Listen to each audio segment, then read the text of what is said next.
And we decided on this model of what we call lab classrooms.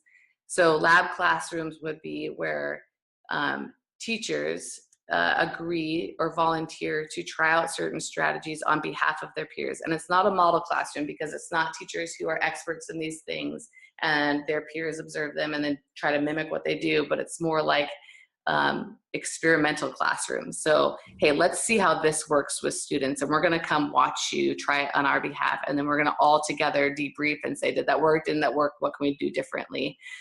So we kind of had these lab class teachers volunteer to be either the technology lab class or the college readiness or the career readiness or the acceleration lab class, and had teachers go in and watch those teachers every week and then debrief with them and with us as facilitators about what's working and what's not for students.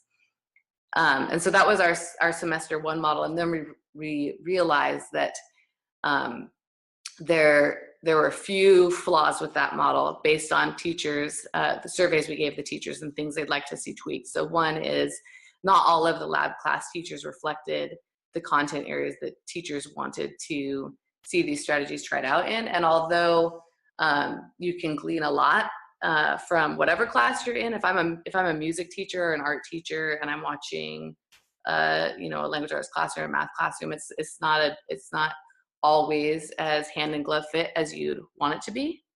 So that was one piece of feedback we got that we wanted to use to tweak our model. And then another piece was, we get these ideas and then we don't have a lot of time or to collaborate around implementing them in our own classroom. So we changed the model to this cycle of 3 sessions. So the first session would be a teacher leader delivering instruction about a strategy. So let's say it's close reading or something like that. And then so they come to embedded staff development, a teacher leader who has been trained in or who has researched close reading will present on it. And then we have teachers volunteer to try that out in their classrooms. So we get this representation from all content areas and pathways and electives that say, okay, I'll try that. I'll try that in my music class. I'll try that in ceramics. I'll try that in physics. I'll try that in special ed. And then teachers decide where they want to go observe. And then we facilitate those observations and debrief about them after about 20 minutes or so. And then the next session is teachers coming in to lesson plan using that same strategy. And we bring a bunch of resources and have them posted online.